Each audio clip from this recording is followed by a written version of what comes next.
Welcome to the online presentation for Management 320, Fundamentals of Entrepreneurship. Today's presentation is about franchising, but in many ways, it's really about different type of entry strategies. When we talk about entry strategies, it's the idea about how do you actually begin a business or get started, because starting up can be a little bit difficult of a task.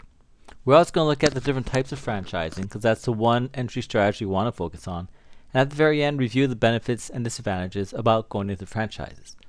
Many times people look, particularly those who want to start their own business, they look down on the idea of a franchise because it seems to lock them in terms of creativity. But in reality, franchising is a great idea to do, particularly if it's the first time you're going to start your own business. So before we get started, we do need to look at the difference between inspiration versus, quote, getting started or entry strategies. As we saw earlier in the course, we had the idea about inspiration. Opportunity seeking. How do you find inspiration to start an idea, a vision, or a concept of a new business opportunity? That's all about just the idea and focusing there. When we talk about getting started, these are the first steps towards actually doing it, which is a much harder task for most people. Here we tend to call them entry strategies. So, these are the ones we're going to look at. Now, notice in the bottom in the red box, we have acquiring a going concern, which was mentioned previously in other lectures, as well as franchising, the main focus of this particular video presentation. The top four, we'll cover them very quickly, because this different ideas of how, or some things you need to keep in mind when you decide to start that business, and you need to really take those first few steps. So the first one, developing a new product or service. This is a great idea, however in reality, it doesn't come along too often, because most of us aren't going to come up with a new product or new service that other people haven't done before. However, if you do have the ability to do that, you do gain some advantages such as the first mover advantage. Now those who take my Management 310 class know that first mover advantage, while we talk about it a lot and it sounds like a great concept, it hasn't really been proved in terms of evidence-based management. But we do like to think that the first one into a new market space usually has some step up on the competition. There is tremendous wealth opportunity if you're coming up with a new product or service, because you're the first, you don't have that competition. In economics, we call it the ability to grasp economic rents. And ideally, if you know what you're doing, you can protect your position by having some intellectual property such as patents, copyrights, trademarks, to create that barrier to entry for other people to come in. That being said, there are certain risks when you're doing this approach. First off, as an entrepreneur, particularly as an individual, you have rather limited resources. And usually when you develop a new product or service, it takes a considerable amount of time, money, effort, and other things to get going. Unless you are able to create those barriers to entry through intellectual property protection or other means, others are going to see what you're doing, and they're going to enter the market to steal some of what you got. As a result, eventually the advantages you had by being the only player is going to go, and you have to then begin to defend what you got. If you truly is a new product or service, you will need to, have to do a lot of marketing, because you have to let the consumers know about what it is you're offering and why they have a need for it. If it's a need that most consumers perceive they had from the start, somebody else probably would have already started the idea. One of the biggest challenges when you're developing something new is you have no existing model to follow. Now this is one of the consequences of being the first to come up with it, but there is much benefit to being the second mover in the market, where you can see what some previous person does, where they failed, what they're doing right, what they're doing wrong, learn from their actions, and then follow suit. If you are the first, you don't have that benefit. And lastly, in entrepreneurship, we often say there's a disconnect between the inventor versus the manager. The people who are really good at coming up with new products and services, oftentimes are engineers. They tend not to be so good at actually running and managing the day-to-day operations of a business. It's usually seen as being two separate skill sets. Yes, there are those who have a way to do it, such as Bill Gates, Steve Jobs, the great ones. But for the average person, it's usually not there. Usually they're very good at coming up with ideas, creating something new, but they don't really know how to do the accounting, or they get bored by the accounting. Maybe they can't manage the customer relations or other supplier contracts. If you are the fortunate one who can do both, that's great, but usually it doesn't happen. So here's an example. Now there are many examples out there which you could have used, but I use a local one. It's actually a friend of mine, Richard Z, who was named the Small Businessman of the Year 2009, maybe 2010. A Small Businessman of the Year for the state of Hawaii. His usual core business was aquarium fish, collecting, selling, importing, exporting. But he had an idea for a new product or service related to his core business that he wanted to start. Now, instead of people buying aquarium fish from him, he wanted to rent the aquarium fish to the consumer. As he saw it, most people didn't really know how to take care of their fish, so by renting it, he was able to provide them with a constant supply of new fish because sadly, aquarium fish, particularly saltwater aquarium fish, they don't last very long. Their color fades away, they die, you have trouble with the systems. He believed by renting them, he could rotate fish in and out, and in doing so, he could manage his excess inventory from his actual aquarium fish sales. In many ways, instead of providing people with fish, he was providing them with the service of taking care and maintaining his fish. A new idea, a new service, something that hadn't been done before. He thought, based off his experience in the field, he'd get about $4 million per year in revenue. It started okay, but since faded and he moved on to different things. But that just shows part of the way they can get going. Next up, parallel competition. In other words, you're offering a similar product or service that other people out there are doing. Some of the advantages are, if other people are doing it, you know you have an established market. You know that the resources are out there. The banks are more willing to give you a loan because they can understand your business model. If you're good, you can find little ways, not big ways, of making yourself different from the competition, the whole differentiation as part of your strategy. And hopefully, the market's growing enough, they can create some new market share for yourself or steal it from your existing competition. The problem is there's fierce competition. Particularly since you're a new player coming in, you're going up against established competitors who already have resources, who already have market share, and that can be tough. So the industry example I'm going to use here is a t-shirt company.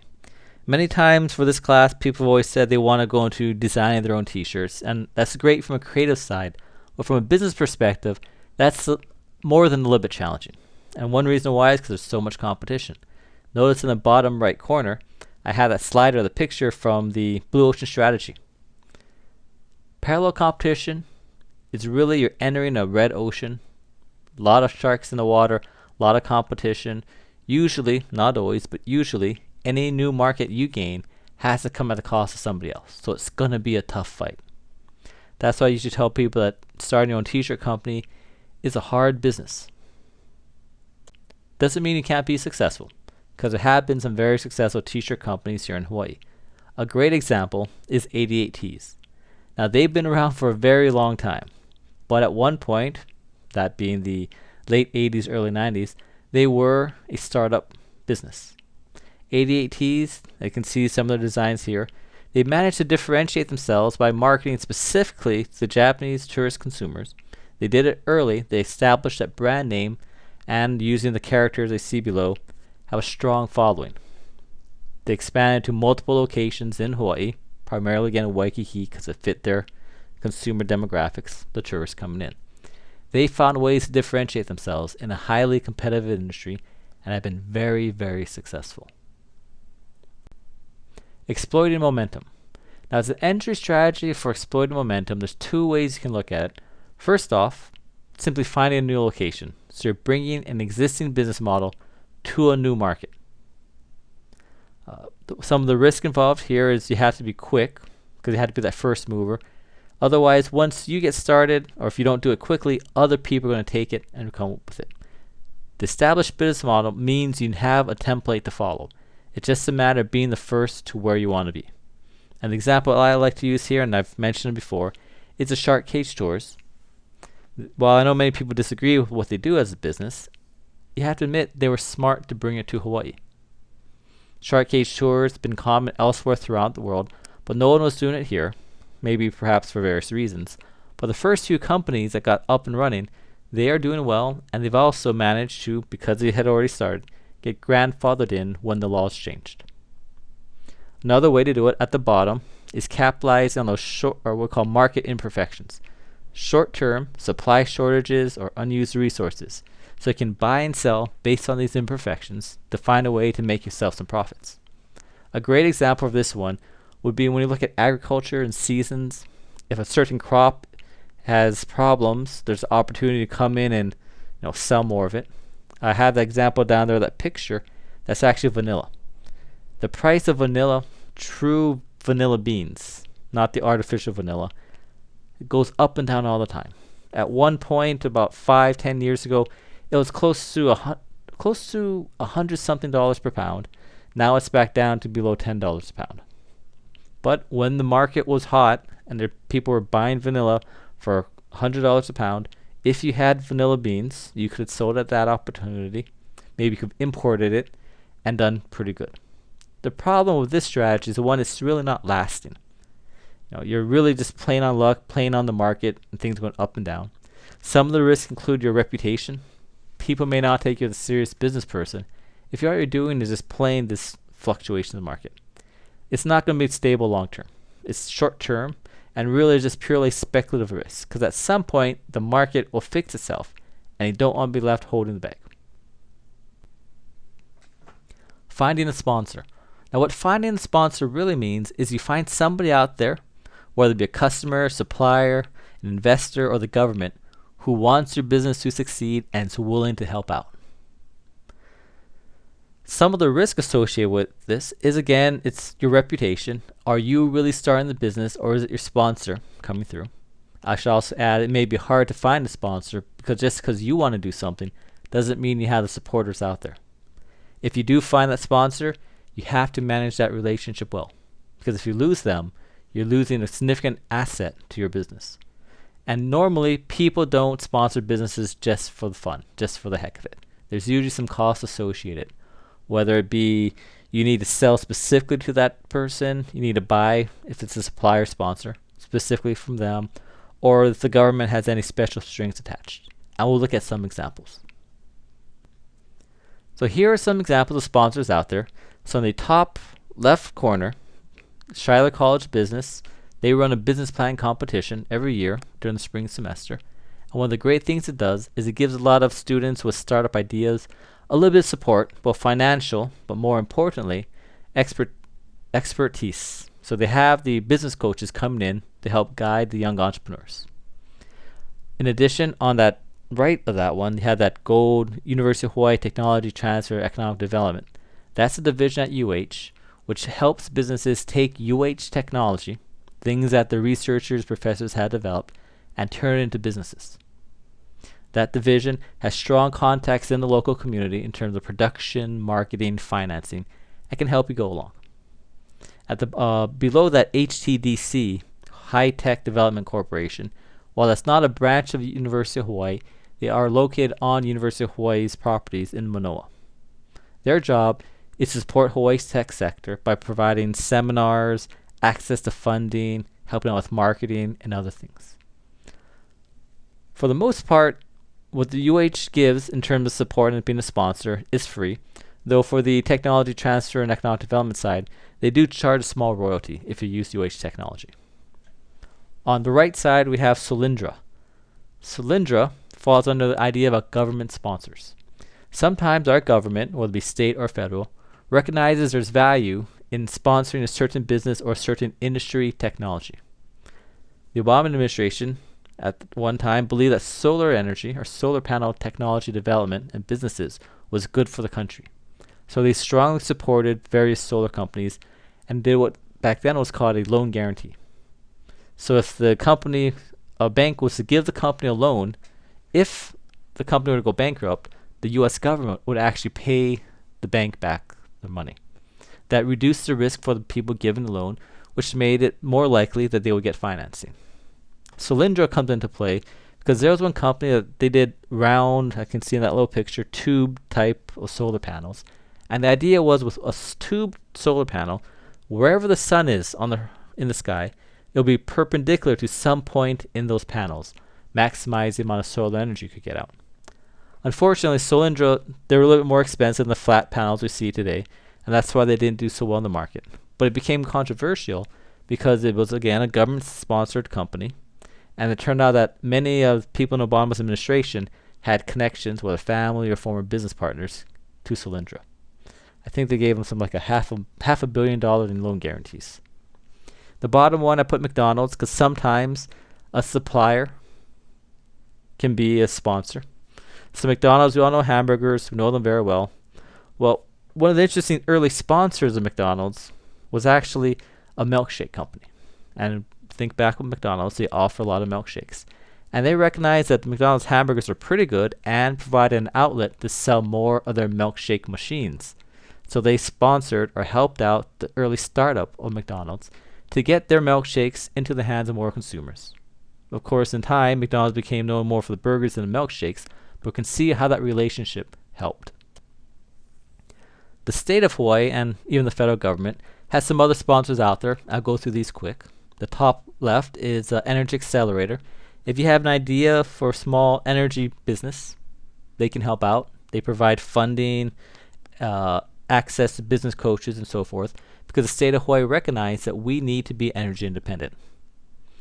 Hawaii Tourism Authority, HTA, they put out call for proposals for grants for people who have ideas for businesses that can support Hawaii's tourism industry, whether it be new activities for tourists, getting people here, and so forth. Bottom right corner, Ulupono Initiative. This is actually the Omidyar Foundation, the founder of eBay. He has an investment fund here that supports businesses that have sustainable ideas, whether it be agriculture, sustainable farming, energy, waste reduction.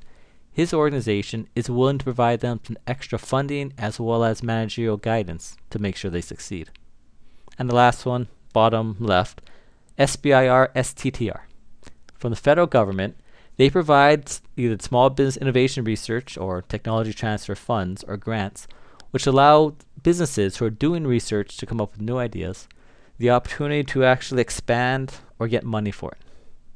Now, one of the tricky things about SBIR is one of the costs, the thing about cost of sponsorships, is if you receive a grant from the U.S. government, the U.S. government wants first crack at having access to your ideas and innovations, even though you do get to own it and you possess the intellectual property rights. Acquiring a going concern. Spoke about it earlier in other lectures, but we mention it here just to remind you that this is an option, that sometimes you can simply buy an existing business. And the advantages are fairly obvious. It's a turnkey operation that has existing talent, customer resources, and so forth. You do need to ask yourself why they're really selling it and what you're buying, because sometimes what you see isn't what you're going to get. I will show you some examples a little bit later. And also you need to recognize, do you have other alternatives? On the bottom, risk. Good deals are always hard to find.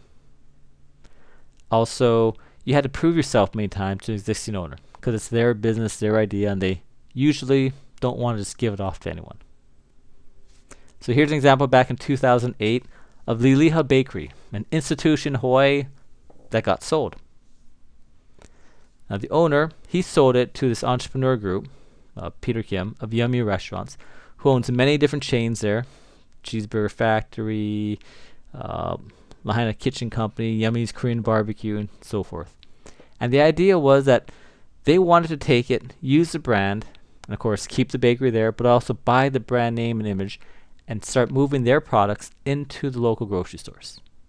Kind of like how Ted's Bakery has the Ted Pies available at Foodland, Times, and so forth. It didn't quite work as well, but the idea was there. Another great example in Hawaii of acquiring a going concern was Hilo Hattie's back in 2008, and this gets a little bit tricky. So Hilo Hattie's, which has been around for a very long time in Hawaii, Aloha Attire, they were purchased by a company out of California who runs fantastic sand hair salons both in California and in Hawaii, who wanted to get into the Aloha apparel industry. Instead of starting a new brand, they thought they could simply acquire Hilo Hattie's. Now, I was very lucky that shortly after the sale, I actually went fishing with the founder of Hilo Hattie's, so I could speak to him a little bit about the whole transaction. Of course, he didn't give me all the details, but it's interesting to see that here's a company that's being bought, and what looked at the time to be a great deal. However, about 6 months later, the new owners who bought Hilo Hattie's realized that what they had purchased really wasn't that good, and they declared bankruptcy or filed for bankruptcy. And a year later, it had to file for bankruptcy again and actually ended up selling to another buyer who very shortly after that declared bankruptcy again and sold to somebody else. It's been a rather sad story about it, though. As you can see at the bottom, this is a quote from 2008 from Jim Romig, the founder of Hilo Hattie's. When he first sold it, he said he was extremely proud of the reputation they had built and thought at that point it would continue to share Hawaii's cultural warmth and aloha spirit with the world. On the surface, Hilo Hattie's looked great. People wanted to buy it to get into the aloha attire industry. Turned out probably not a good option for them. And franchising, the real focus of the presentation today. So franchising, while it may not seem as, quote, sexy as starting your own business up, can be very important and a great way to do it. So we have a simple definition here. Semi-independent business owners pay fees and royalties to a parent company in return for the right to be identified with its trademark, sell its products, services, and use its business formatting system. You can see from the graph here, there's many franchises out there, and I'll also post up on Laulima a list of some of the best franchises available. Now, for the example of franchising here in Hawaii that we like to talk about is the gold standard of McDonald's. McDonald's is often thought of being the number one franchise, so truth be told, today, Subway has actually surpassed McDonald's. Now, at the national level, 85% of all McDonald's are franchised, meaning that McDonald's technically only owns 15% of the shops you see. If you want to have a McDonald's franchise, this minimum startup costs about $300,000 for equipment as well as a facility lease. And you had to make sure, or McDonald's wanted to make sure, you had the financial ability to do it. So they would make sure you have 4% down payment if it was the first time, or your first franchise, you're a new franchise owner. Or if you had already proven yourself to them, then only 25% down payment. One of the interesting things about McDonald's and what makes them a great franchise is they provide extensive training to those who partake in the franchise opportunities. They have actually a place actually called Hamburger University where they train everybody. If you ever want to own a McDonald's, no matter where you are in the world, you go there, you learn how they do it, because McDonald's emphasized a key part of their marketing strategy was to have a similar taste of McDonald's wherever you went to whatever McDonald's you went to. You also learn about their supply chain management, their marketing, customer service, and other ideas. Now, McDonald's Hawaii is a little bit unique because all the franchises of McDonald's in Hawaii is owned by them. They were also one of the first franchises who got the opportunity, when they first opened up, to actually create a separate menu from what the mainland or the main McDonald's was offering. That's why in Hawaii, we always have had items like saimin, Portuguese sausage, egg and rice, and others. This graph shows you why you franchise, and the numbers are quite staggering. So we can see in new businesses, when you first start off in that first year, most businesses can usually last. The blue is the franchises, the yellow is just regular startups. But as time goes by, we see this tremendous drop-off in the number of businesses that survive, while the franchises, they keep going strong.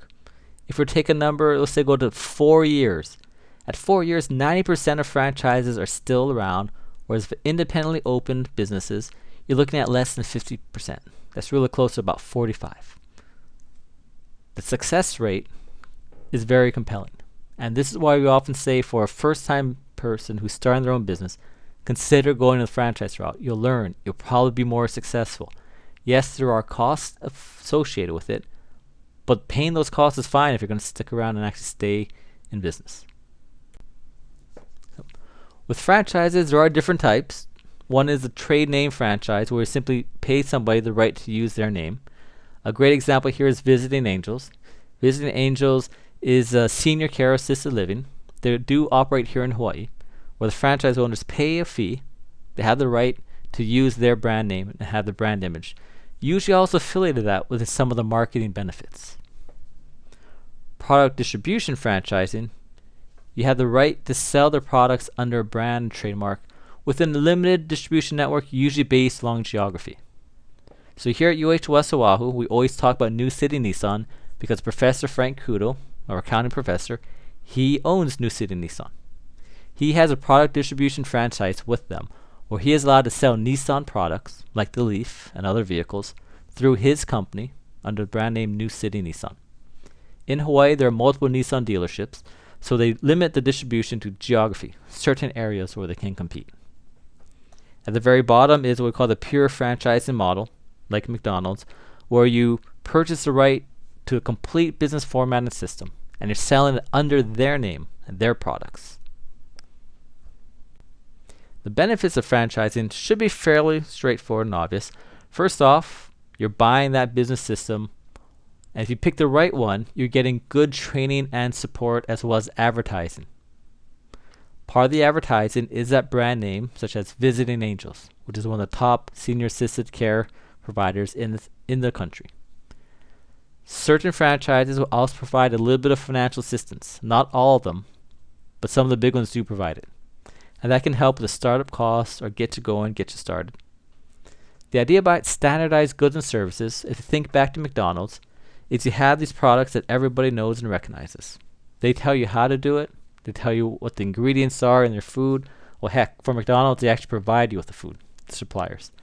When you have that proven business model, chances are you could be more successful because you're following best practices that have been established by other players. As a group, all your franchises together, you have centralized buying power because they're buying so much. McDonald's, I heard at one point, purchased something like 10% of the potatoes in America. When you're buying in that much bulk, it helps, it lowers prices. And the franchises can benefit from that. At the bottom, site selection, territorial protection. McDonald's and other major franchises know that it's very important where you are, location. They will scout out locations, let you know if you have a good one based off their records, their research, and what they believe. They will also usually limit the number of shops or franchises that can open up in the same area, so you're not competing against each other. There are, of course, some drawbacks. First off is it can be, I don't want to say expensive, but rather there are fees and prices you have to pay. The franchise fee was usually a one-time fee, as well as royalties or a percentage of your revenues. The good franchises usually require standard operations. You have to do things how they want them to do to provide consistency and standardization across all. They may restrict you on your purchasing. For example, McDonald's, you need to buy your french fries from McDonald's. You had to buy your burgers, your buns from McDonald's. And while this can be good in some cases, it can be bad because you're locked into simply having that one supplier. And they change the prices, it impacts you significantly. Limited product line. Most franchises will not want you selling other products mixed in with theirs because it damages their brand name. Within each franchise, there's a certain contract term, a time period, and you have to, of course, fulfill your end, and they fulfill their end. But at the end, you need to renegotiate. Be a darn shame if you spend all this time building up the franchise, learning the system, and you can't renegotiate a new renewal of the service. If you pick the wrong franchise, you don't get very good training.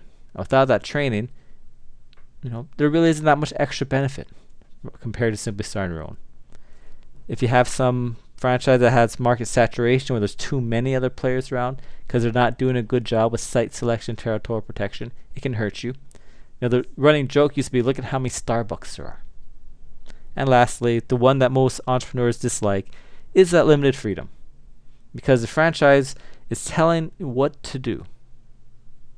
And if one of the reasons you're starting your own business is you want that freedom to be your own boss and make your own decisions, that cuts into that, and people can be uncomfortable. I posted on Laulima information about Hawaii's most famous franchise, L&L Barbecues. They are located in many states outside of Hawaii, as well as in other countries. And what I have there is some of the information that they ask from you before they start creating that franchisee-franchisor relationship, just to get to know you a little bit better. Part of that relationship comes with what we call the UFDD, Uniform Franchise Disclosure Document. In many ways, it can be seen as a contract where they provide you all the information they're legally bound to give you, and you can look through it, evaluate it, and use it to make the right decision. Now keep in mind the franchisor must deliver a copy, the UFDD, to you before they can offer a sale of the franchise. Because as the purchaser, you need to be well informed. What's in there? Well, quite a bit, a total of 23 topics. I'm not going to list them all, but some of the key ones that you need to have in mind is business experience, fees and costs, any lawsuits that they're engaged in, any financial assistance that they're willing to provide, the terms of those financial assistance. If they provide territorial protection, what is it? Where is it? How does it impact you? And of course, restrictions on purchasing. Are you limited in who you can get your supplies from? Do not buy a franchise until you have carefully looked and evaluated the UFDD. So, last parting words about buying a franchise. First off, in addition to evaluating the company, you really need to evaluate yourself to see, is it a good fit for you? And then after that, it's just like a regular feasibility study. You have to study the market, you got to study the company, you got to study the finances, because while we often think of purchasing a franchise as being a shortcut, it's still a very, very important decision, and it requires a proper due diligence and due process on your part. Consider all viable franchise options, and there are thousands upon thousands of possible franchises that you can purchase. I will have up on Laulima a list of some of the most popular ones, and you'll see companies maybe we didn't really think of as being a franchise, because who would have thought about purchasing a franchise as a hotel? There are hotel franchises out there. Read that UFDD, make sure you understand it. You have questions, ask. Talk to other people who have that franchises. See what their relationship is. Ask those tough questions. Does McDonald's really support you? Is the training really good? Do you feel the prices you pay for your French fries and meat are fair? Because it's going to be your commitment. And if you're throwing down the money to start one of these and extending those years of your life to get it going, you want to make sure you do the right thing. So with that, that's our quick intro into franchising. Check Laulima for some interesting resources for this week. And take care. See you guys soon.